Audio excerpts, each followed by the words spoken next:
तो कहा गया रही हेरले सास ननद की गोली में बंदूक की सी गोली बाबा सास ननद की गोली में बंदूक की सी गोली बाबा सास ननद की गोली में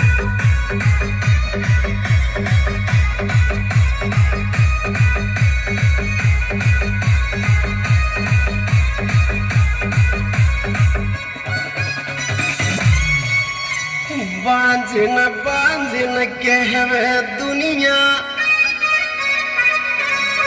हो बाबू तड़ार द झोली में बंदूक की सी गोली